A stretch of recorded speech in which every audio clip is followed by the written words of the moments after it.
Before we begin this review, I just want to give a shout out to Kirbyman1223, who corrected me in my new Super Mario Bros. Wii video when I said that the Ice Flower debuted in Super Mario Galaxy when it actually first appeared in Mario and Luigi Partners in Time. I wouldn't know because I haven't thoroughly played the Mario and Luigi games, but nonetheless, thank you Kirbyman1223. Alright, now that I got that out of the way, let's get to the review.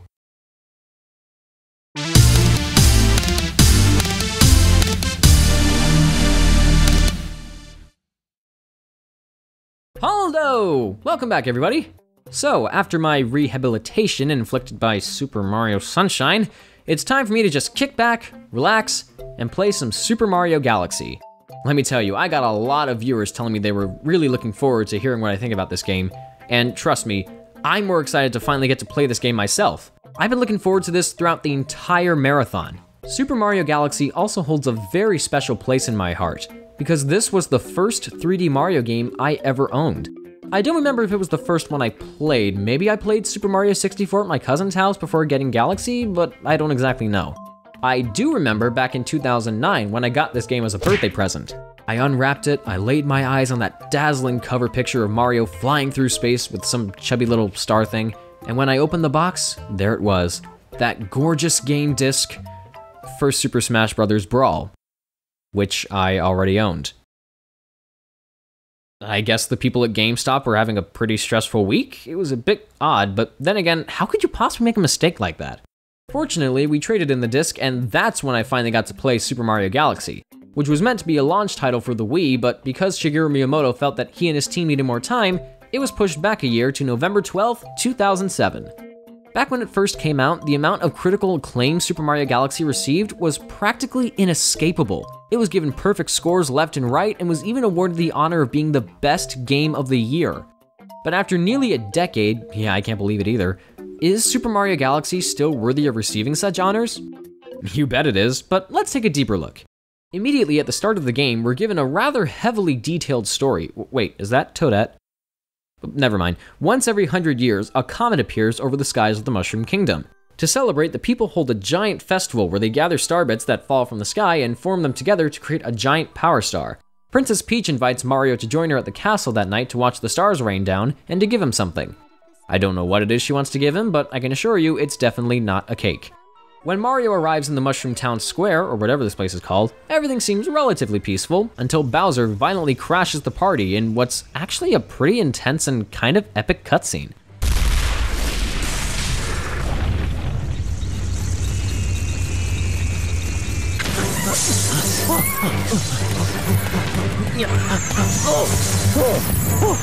Son of a Goomba, Bowser means business this time.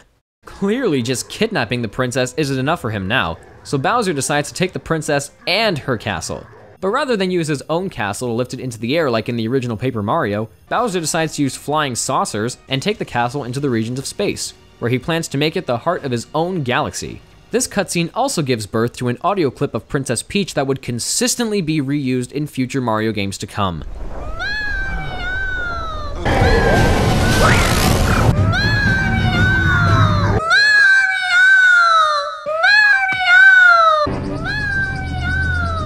Yeah, if there's anything Nintendo's good at doing, it's recycling.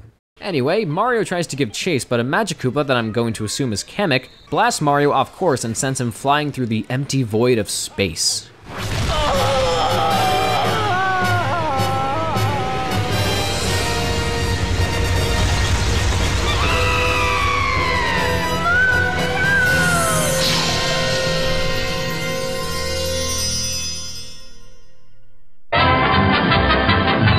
Okay, that's not where it ends. Later on, Mario wakes up on a small green planet called the Gateway Galaxy, home to a group of creatures known as Lumas.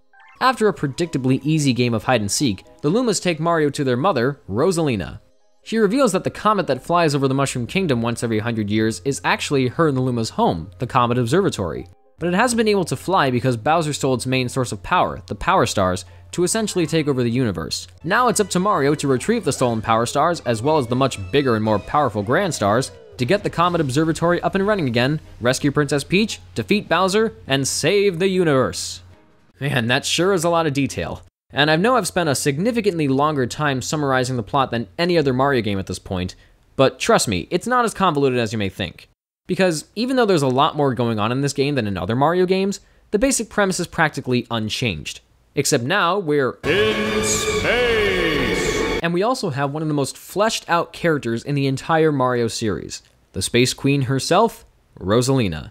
She may look like just a Princess Peach clone, but Nintendo really put a lot of effort into making this character seem fleshed out and interesting. She serves as a mother to the Lumas because they don't have anyone else to take care of them. She has a massive superiority complex, and she abuses it with dignity and the best of intentions. And of course, I have to mention her backstory. I was sincerely surprised when I saw that Nintendo actually went to the trouble of giving Rosalina a legitimate backstory, in the form of chapters in a storybook that you unlock as you progress through the game. Interestingly enough, Rosalina's backstory was written by Super Mario Galaxy's director, Yoshiaki Koizumi, in a single day, without anyone knowing what he was doing. And for what he came up with in that amount of time, I'm honestly very impressed with how well thought out and touching it is.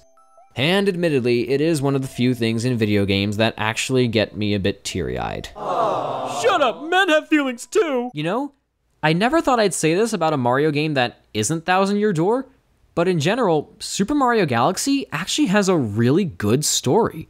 It's thought-provoking, it's deep, and it's genuinely beautiful in the way it's presented. But we better get to the gameplay soon. I can't have another Rosalina episode. I'm actually crying. Alright, here we go, Super Mario Galaxy.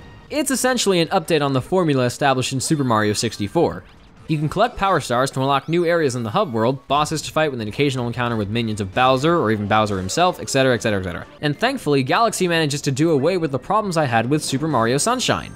It's not quite as boxed in, you don't have to complete certain missions to beat the game, it's not confusing, and it's not frustrating to the point of putting the player in rehab. But even when comparing it to both games, Super Mario Galaxy manages to be a completely different beast altogether. For example, Galaxy's version of Peach's Castle from Mario 64 and Delfina Plaza from Sunshine is the Comet Observatory.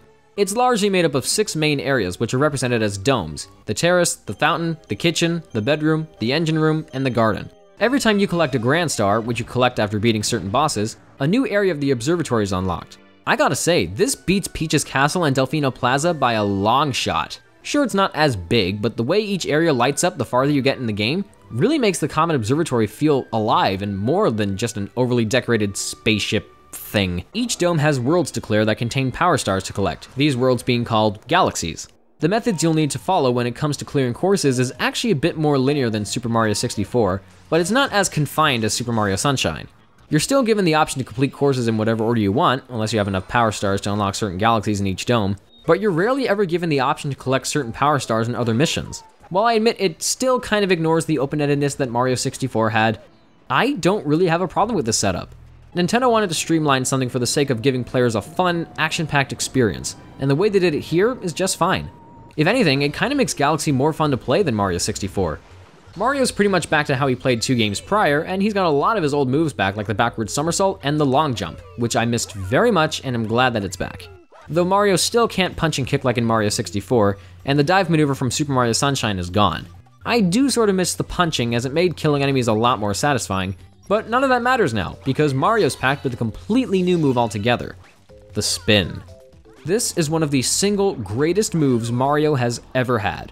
He can use it to break crystals, stun enemies, or completely destroy them, and by spinning in the air, you can give yourself some more airtime. In combination with the long jump, certain missions can be a total cakewalk using this thing. All in all, I love the spin, and using it via a shake of the Wii remote doesn't hinder my experience in any way. In fact, going into the game, I was worried that the Wii's motion controls wouldn't work very well, but I'll say this right now. Super Mario Galaxy has the best controls of any 3D Mario game to this point. It's super smooth, response time is quick, and there's never a moment where the motion controls hinder my enjoyment of the game. Unlike some other games, let the speed burn down. There are some times when the game requires you to ride a rolling ball or surf on a manta ray and the motion controls are incredibly awkward, but in general, the controls are just fine. I do hate those rolling ball sections though. Because we're in space, Super Mario Galaxy has a large emphasis on gravity-based platforming. And while it's normally a tricky thing to get right in other games, Galaxy practically perfected it. It complements the level design, and not once do I ever feel disoriented. Once or twice the mix of gravity and platforming doesn't work, specifically in the Dreadnought Galaxy, but again, that's only a few times. At its best, the gravity-based platforming mixed in with the very unique spherical level design and flying from planet to planet via launch stars is wonderful. Scattered throughout each level are these colorful little knickknacks called star bits. By pointing the Wii Remote at the screen, you can use this little blue star cursor to collect them without having Mario come anywhere near them. Sometimes they'll even appear during scripted sequences when Mario is flying through space, and you can collect them if you just want to keep your mind active during the wait times. Outside of that, they're not totally useful. I mean, collecting 50 of them does give you an extra life, but that's mostly it. Besides, I can easily get lives from my local mail toad, but they do make a good snack for the Lumas. Often you'll find big, hungry Lumas either in the hub world or in certain missions. In the hub world, feeding hungry Lumas with star bits can cause them to transform into new galaxies. And in missions, either feeding them with star bits or coins can cause them to transform into a planet containing a secret star. I don't mind these at all. They don't require too many star bits, and even if they ask for something like 1,600 of them, chances are you'll have more than enough for them to feast on when the time comes. It really only somewhat bothers me when they ask for coins, because in some galaxies, hungry Lumas appear near the beginning of the mission, where coins are the most rare. Missions can be completed in several different ways. One way by abusing the game's wide assortment of power-ups. You may think that these would act more like power-ups do in 2D Mario games, but you're wrong. Like the special caps in Mario 64 and, to an extent, the alternate flood nozzles from Sunshine, the power-ups here serve as a means of completing the mission and nothing else. Which, again, doesn't bother me, because 3D Mario games are all about how skilled you are at platformers. First power-up worth mentioning is the Fire Flower, which makes the transition from 2D to 3D for the very first time. And it's admittedly not that great. It wears off after a while, you can't spin properly when using it, and you have to shake the Wii Remote to throw fireballs. I guess it's not a big deal because it isn't really needed for too many missions. The other flower included in this game is the Ice Flower. It doesn't let Mario shoot balls of ice like it does in New Super Mario Bros. Wii, but instead, it turns Mario into a walking ice sculpture and lets him walk on water, with ice platforms appearing beneath his feet. And if you shake the Wii Remote, he goes ice skating. Too bad it also wears off after a while. Other power-ups include what I like to call the 3 mushrooms. The Bee Mushroom turns Mario into a bee, and that's it. And the Boo Mushroom turns Mario into a boo. And that's it. Okay, Bee Mario can fly for a short time, climb up honeycomb walls, and stand on cloud and flower platforms. Tickle, tickle, don't tell your parents! And Boo Mario can become invisible and phase through certain walls. I know they don't sound terrifically interesting, but at least they're better than the Spring Mushroom. Never have I ever been able to say a power-up in a Mario game sucks until this thing was discovered. All Spring Mario does is bounce around like an idiot, and it's incredibly awkward to control.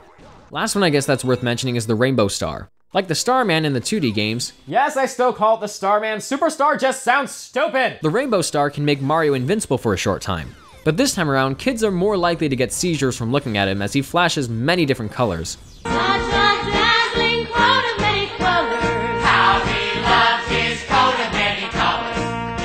So yeah, the power-ups admittedly aren't too special, but like I said in my Mario 64 video, I don't care about the power-ups in 3D Mario games. I would be a little more ticked off if the power-ups were actually really cool and you didn't get to use them that often.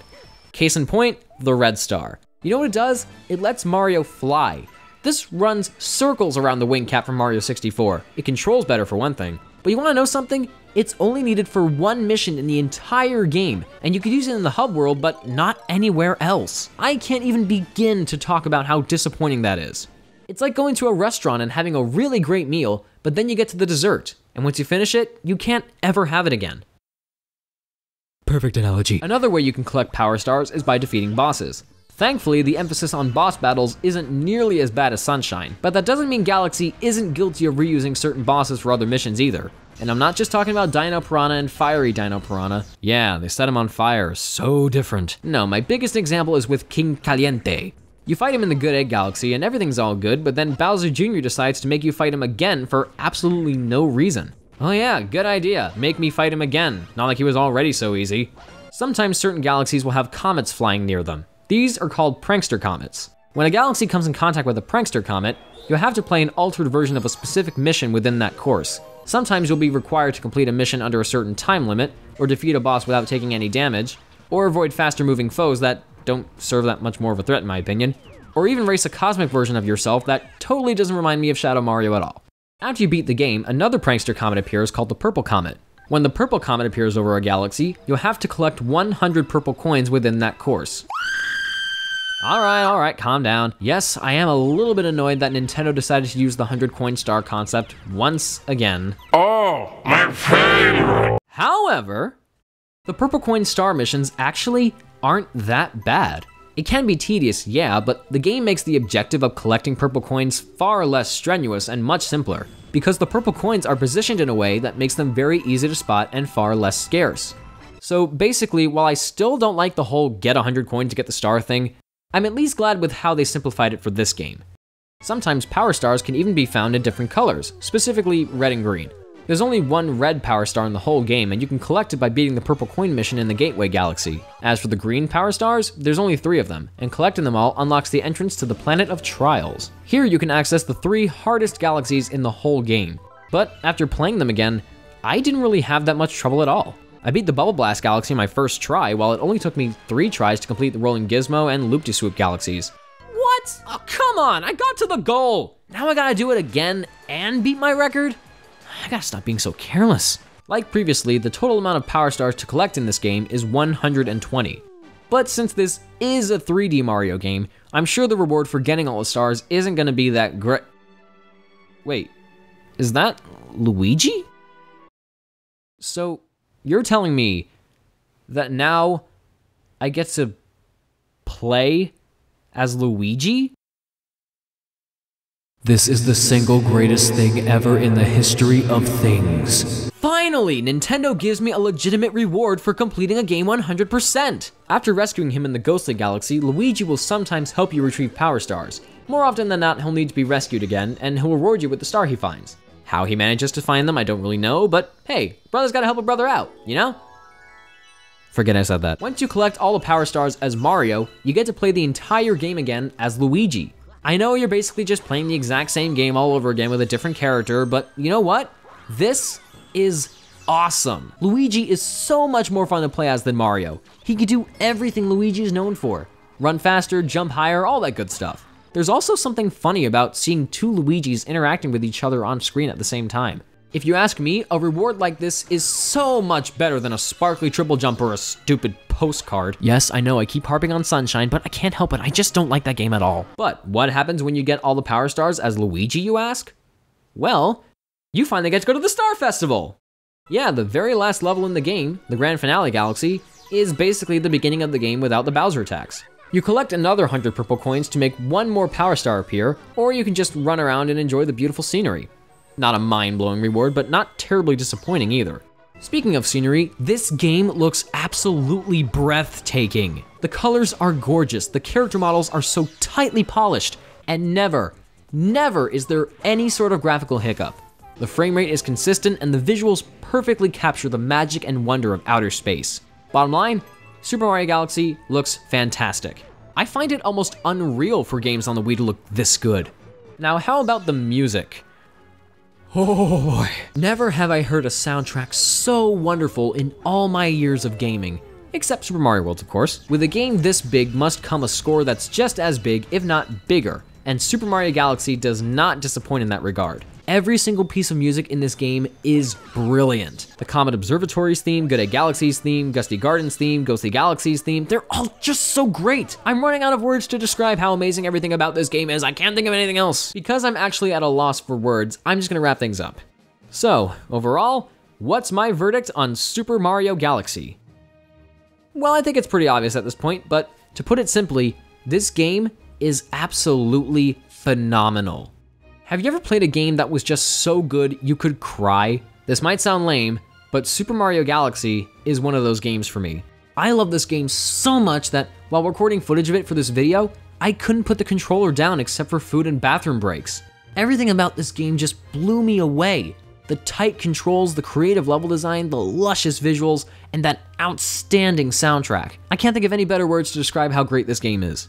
I don't often hear people say it's overrated, but when I do, they never seem to explain why. So I just assume that they either haven't played the game for themselves, or they're just pretentious hipsters who want to hate on anything that's popular. But trust me, if you haven't played this game yet, you're seriously missing out. If there's anything negative I can bring up, I have to admit, I really can't stand some of these missions. Like the rolling ball levels and this one where you have to catch star bunnies in the snow before time runs out. But that's only like 3 missions in the entire game that I really despise. And no, Guillermo, I don't want to blow up garbage for you. It's your garbage. You can do your own dang chores. I hate you and I wish you would die! But aside from that, I practically have little to no problems with this game. Super Mario Galaxy received, for lack of a better word, universal acclaim upon its release, and it definitely deserves it. While I personally still think Super Mario World is a better game, I would be lying when I said I wouldn't put Super Mario Galaxy in my top 5. When it comes to making 3D Mario games, this is how you do it. To say that Super Mario Galaxy is a great game would be the biggest understatement of the century, but how could Nintendo possibly top something like that? Oh, I'll tell you. That's right, for the very first time, a 3D Mario game receives a direct sequel. Sort of. Next time, we're taking a look at Super Mario Galaxy 2. Until then, this is Mark, aka Super Smash 3DS, bidding you all a smashing farewell.